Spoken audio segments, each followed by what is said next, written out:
So ang gagawin natin is pang-unahan muna. So ang gagawin natin is linisin natin tong shock. Hindi natin i-re-repack yung mga dito sa mga stainless steel nila na parts is tatanggalin natin yung mga alawang. And then ang gagawin natin is ilo-lower natin na 2 inch itong ano na to, itong front shock na to, para at least pumantay siya ng bagyang bumaba ng konti. Dahil yung stock na ito is nakatingala. And then is maglilinis na din tayo ng brake drum. And yun lang mga kalakbay.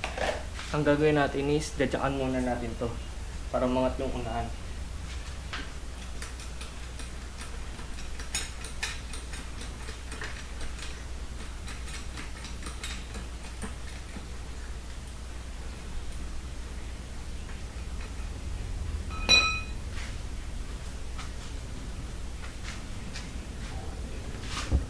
So tanggalin muna natin yung gulong sa unahan.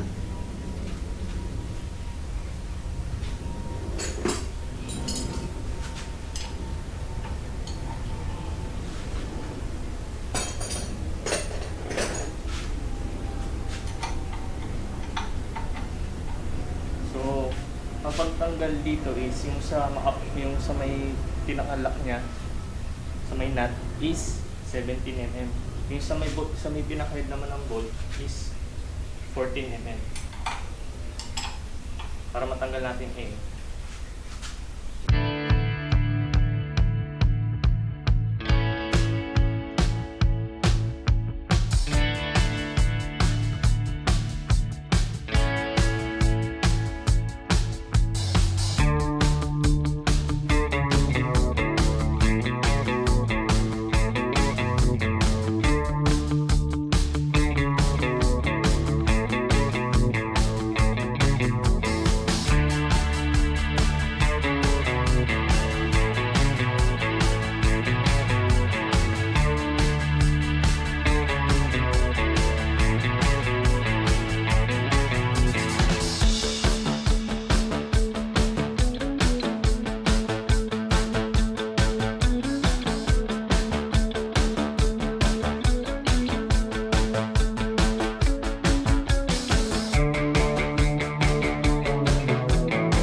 nakita niyo yung kalawang. Ayan.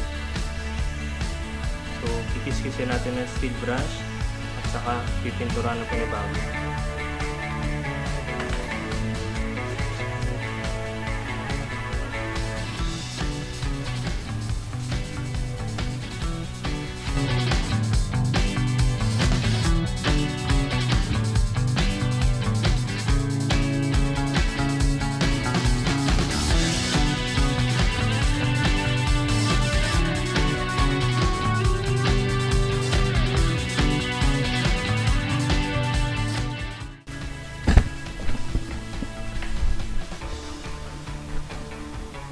So yan ang mga outside. So yung problema natin mga outside, kailangan natin tanggalin ito. Yan. Pinakaano ko ano tawag dyan. Ayan mga alakbay ito. Yung sa clamp lang natanggalin pero hindi ko natatanggalin yan. So gawin ko is i-steel wheel ko na lang ito magkabilaan. Then ipapolish na rin natin. Susumulan na natin mga alakbay.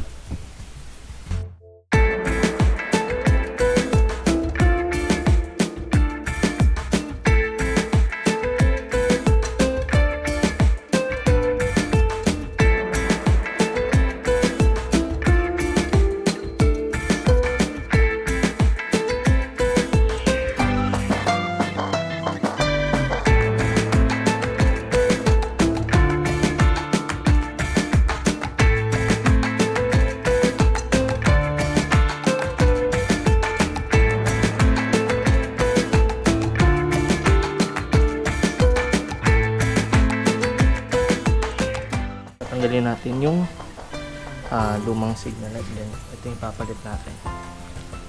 Ayan. Pang ano to, pang Barako. So ito yung napili ko kaysa sa TMX na signal light. So ito muna, testing muna natin kung okay siya. Then baklasin muna natin. Pagkatapos sa baklas, polish muna tong yung kinakabitan ng signal light.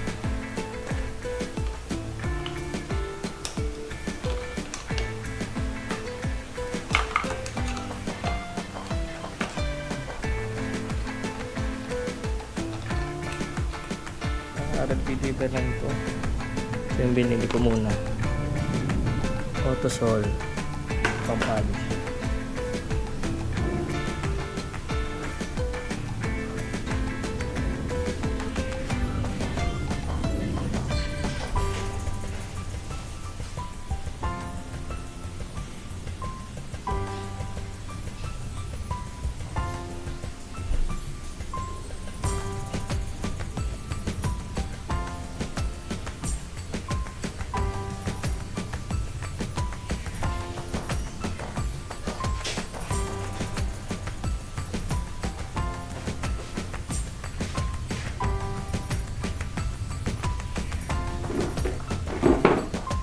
Ample amount ng ang ilalagay muna natin.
Medyo tapos na tayo sa unahan. So ang susunod natin is yung sa likod naman, ang D3 natin.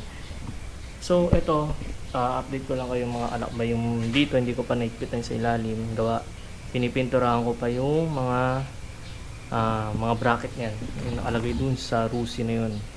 Yung emblem ng Rusi dito nakalagay, pinipinturahan ko dahil grabe yung kalawang. So bukas baka ang ano naman yung sa likod. So yung fender dito sa una hindi ko pa kinakabit. So yung mga alakbay, pang update ko na kayo pag day 3 na tayo.